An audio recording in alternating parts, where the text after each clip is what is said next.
And this is Arts Alive. We're back. We're out talking with Kris McMillan of McMenamins and joined now by Kris Gullo of the Downtown Association. We're talking about the upcoming UFO Festival. So welcome to you, new Kris, and to you, continuing Kris. And we were talking a little bit earlier with Dan Morrow about the film festival, the UFO Film Festival, and they wanted me to say that McMenamins has done a spectacular job of promoting the film festival along with the event on your webpage. So thanks very much about that, because I think the more we can spread the word, it's fun to see what people submit in terms of their creative, I don't know, filmmaking impulses or whatever. Yeah. So on the UFO Festival, it's become a community-wide event, so it's important to maintain that and grow it that way because everybody's involved. It's so much more fun that way. I actually have a friend who's planning her outfit right now. Yeah. And at some point there might be a trip to go wig shopping for just the right wig. Anyway, so Kris, you want to talk about what the MDA has planned?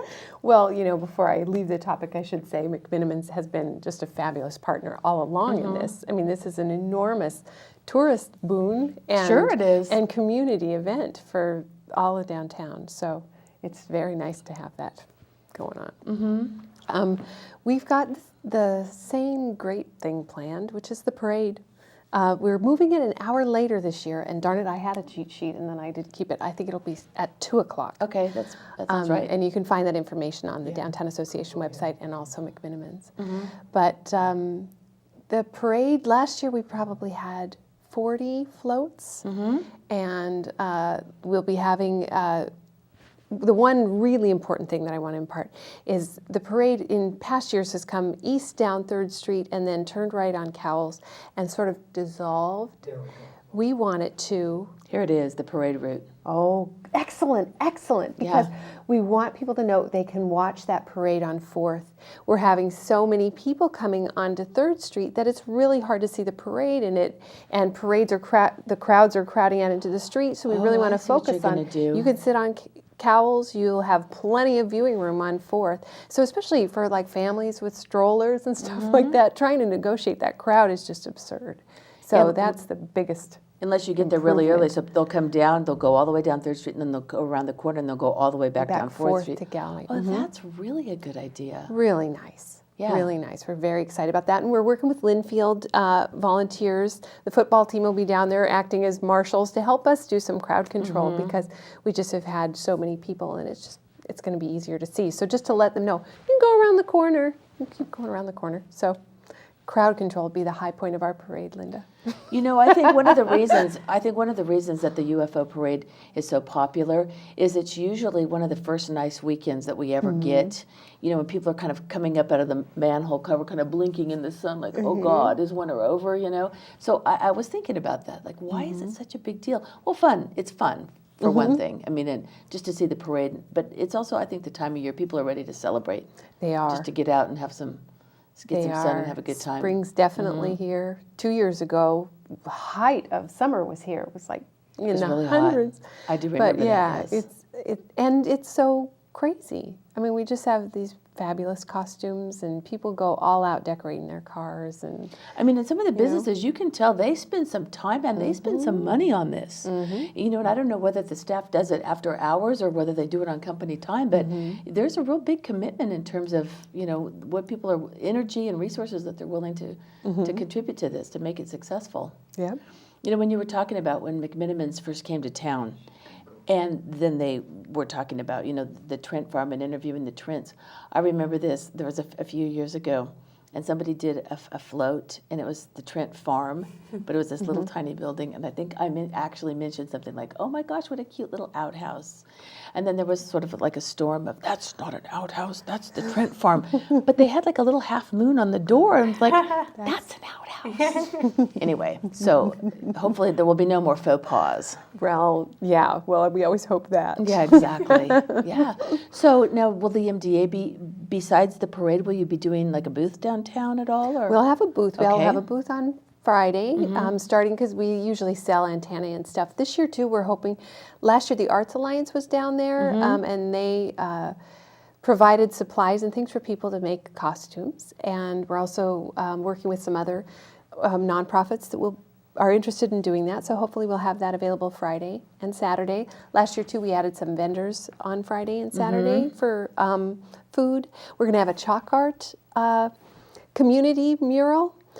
Joseph Strami, who I understand you interviewed here. Oh, yeah, he's great. His stuff is fabulous. He's going to design the drawing, and then we're going to put it on grids. Like he's going to grid it out all on the street on Cowell Street. Okay. And then people can come down and get their chalk in their 3-foot section and just color it in any way they want. Kind of like chalk by numbers sort of thing. Yeah. Oh, that's a great idea. So to do a huge chalk painting. Yeah, and will actually we're look just going to like work something. from the middle out, depending on love how many it. people we get, and get it as big as we can. But we're prepared to use, 30 feet of the street and 10 feet wide, and then we'll try to take a picture from 3rd Street Flats there down. Oh, that's a great idea. To get it. Yeah. So that's very exciting. So he'll very make sure fun. that the picture is, so when they're standing at 3rd Street Flats, it's the right side. Right. Got it. By any chance, will there be the cotton candy booth? There will be a cotton candy booth. And with is the MDA going to do it? The MDA will do it. Well, the dance team at the high school will be staffing it for us. They Oh, have that's before. fabulous. And so we end up splitting the proceeds with them, and it That's a just great works idea. out great. Okay. And we also have, is it time for me to talk about It's time. this, Lynda? It's always time to talk about wine. This year, we're partnering with Anthony Del Cellars, and they just, actually, this is their 2009 Sunset Ridge wine. They just won a gold medal at the Newport Seafood Festival Wine and Seafood for it, Festival, and a yeah. silver one at SIP. Cool.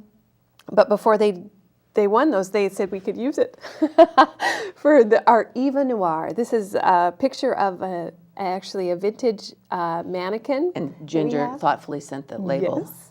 Perfect. That, Isn't that cute?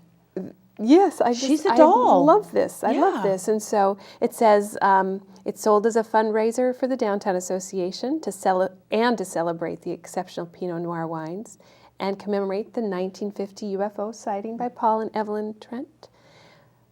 Proceeds help ensure that Mcminnville continues the tradition of welcoming all visitors. Enjoy and prosper. I like that. That's fabulous. And that'll be available after April 13th. They're going to be right there on 3rd Street, aren't they? Yes, they're on the corner of 3rd and Cowles. That's right. Okay. So, yep, and that'll be, I think, the only place. We're still kind of working out how we can do it, but I think that'll be the only place that it'll be available at Anthony Dell. And I know that McMenamin's always create some fabulous cocktails, some fabulous special cocktails. We haven't committed to what we're doing this year. We are going to do something a little bit different. I think we're going to have a little bit of dry ice and a little bit more frivolity this year. So. Oh, dry ice? You mean in the drinks? Yeah. Oh, that's fun. So we'll do a little bit of fun things. Just try to mix it up. Definitely some green cocktails, though. One of the things I think is great about McMenamin's is that, that little head that's up behind the bar, that's there year round. It's just like sort of always there. My grandson said, "What is that up there? What is that thing, Grandma? Is that a Halloween costume?" I said, "No, not quite. That's just a UFO thing." Just part of the charm of our town. Absolutely. And good news with the UFO on Hotel Oregon, we are able to get the lights working. So we're going to be able to get that plugged in finally and up and going. So you'll be able to spot a UFO in the sky. So we're pretty excited about Oh, you that. mean like it'll project? No, it's just lit, but it's on the very corner of the building, and it's pretty large. Okay. So once it's lit, you can see it from street level. So I just took the historic tour up there this last weekend. I saw you on the corner. You look so cute. And, Yeah. and everyone was like, "Has that always been there?" And I was like, "Yeah." But boy, making it lit will be very cool. yeah, absolutely. I haven't seen it lit, so I'm really excited. Oh, for that's that. gonna be fun. Yeah, It'll be very it'll be really fun. We'll cross our fingers for absolutely perfect weather, right? Yes, Always. think sun. Oh, sure. Yeah, I think back to when, so let's see, this is the 13th UFO Festival, and what number parade is this? Because I think it went maybe a year or two. I think so too. I was just wondering that actually, but I think it is maybe the 10th year for the parade. I'll have to check. And do Patty. something fabulous and Extras. special. Yeah. Yeah. Like maybe you out there and something silver twirling a baton, perhaps. Maybe. Okay. Maybe. I'm not going to commit just yet, but And I know that like for the parade, all the people, they can enter, and they can actually enter up till just a few days prior, correct? yes. Well, actually, they can enter the day of. Well, I didn't want to say that. Try to get them the sooner the better. The sooner the better, because then we have a chance to kind of plan it. But anytime. Otherwise, it's people sort of that come. last-minute scramble of adding people, but that's all right if that's when they come. That's part of the fun. And then there are judges. And you crown a king and queen, and then they're the ones who lead the parade. Is that correct? Well, they're up there. Sometimes we have grand marshals. Oh, yeah. Sometimes it sort of depends, but they're definitely up there in the front. Sometimes the speakers, the last couple of years, they're getting so darn popular. They fly right out of town the second they're done. But they are welcome to be in the parade if that's what they'd like. And so, and then the king and the queen, and there's an alien child, and it sort of depends on how that works out. You know, if they're in a stroller. Yeah, they just stay in the stroller. You know, it's hard to imagine that any speaker wouldn't really jump at the chance for an extra 15 minutes of fame, and they will, be immortalized forever. And they have, last year they participated, so they did. So it's Yeah. just a matter of, Whether or not they have the time. Yes, Yeah. and when they're going to come into town and things like that, but, and when they have to leave. And when they have to leave. It's I more think that's the about catch. when they have to leave, so. But it's kind of cool when you think about this, that people are coming from all over the country, really, in terms of the speakers. And I know some of the participants and people who come are just sort of UFO groupies, I guess. They really follow the festivals. And then, of course, there's Linfield and the high school, and kind of getting all the in the business community, and everybody who comes out with their kids and There's always dogs. an enormous Star Wars group. I think they come from Beaverton. Yeah. And they all, they're all in agreement as to who's going to be a stormtrooper. There's only one Chewbacca. There's only one Leia. They never duplicate. And they've got the Klingons. Characters. Yeah. Yes, there's Klingons. There's a some blast. people, it's kind of fun because you think, oh, they're going to come as their whatever it is. They always do like the cone heads, which is really cute, some of them. Yeah. And then some people come up with something so amazing every year, and you think, how do they think of this stuff? It's crazy. They just see a dryer vent, and it gives them an idea. Whereas you see a dryer vent and think, there's probably lint in Yeah, it. I think we could probably use it vacuuming. It's crazy, isn't it? So how long have you been at this McMenamin's? This will be my second UFO festival. So Okay. last year was my first. I've been with the company for 8 years. So Okay. I knew about the UFO festival. I'd experienced it, but I definitely am really happy to be such a big part of it. It's a lot of fun. And they didn't have to give you hazard pay to take this location? No, I was really excited. I think Okay. it's a lot of fun. And Okay, I really good. like McMinnville. I really like the community. There's a lot of community support. And it's, I think Kris has definitely helped me out over the last year. She's been a good support. She's always answers my phone calls. Yes. Well, I'm sure that, between McMenamin's doing marketing and obviously the Downtown Association, everybody's getting a lot of phone calls, and I'm sure there must be a Facebook page? The Downtown Association has one. I don't think we have one just for. But the there's some UFO information parade, on but- that. Oh yeah. And then plenty of. Hotel we always Oregon put it- has one, and then we will put updates on there. But we have a Twitter. We have Twitter for it, so Okay. you can actually go and join the UFO Festival on Twitter, and then you'll get really constant updates, and you'll get really more exclusive details than I'm able to provide. I'm getting Ooh, that. Really? Yeah.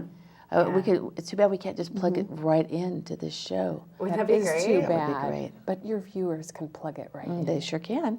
Well, I really want to thank both of you for being here today, and I guess we can just maybe wrap up with a few details. You want to go over the weekend again? Well, you start because you start with a speaker here on Wednesday. Wednesday, and this one's just no admission, open to the general public, going over the history. So that'll be at Hotel Oregon, and definitely you can get details online. And then Friday, when the real festivities kick off, we'll have a speaker on Friday evening at 7. And then that night, we are actually going to show a movie in the tent outside. So we are planning on showing Mars Attacks. And that's free as well. So you can come down, and it's all ages. You can bring your kids and hang out and watch the movie, get some popcorn. And then on Saturday, we have a speaker at 9 o'clock in the morning, and then another one at 4 o'clock. And for all speakers, the doors open an hour in advance. You can come in, you can get a really good seat. And then, of course, we have live music. Both nights it starts at 7. The bigger music, the bigger bands start at 8. And then on Saturday night, there's a costume ball. Perfect. So then the prizes, and that's when you can really get a good chance to see a lot of the costumes because they're all in one place. Well, it's going to be an amazing weekend, and I'm sure there'll be lots more information available. And I really want to thank both of you ladies for being here today.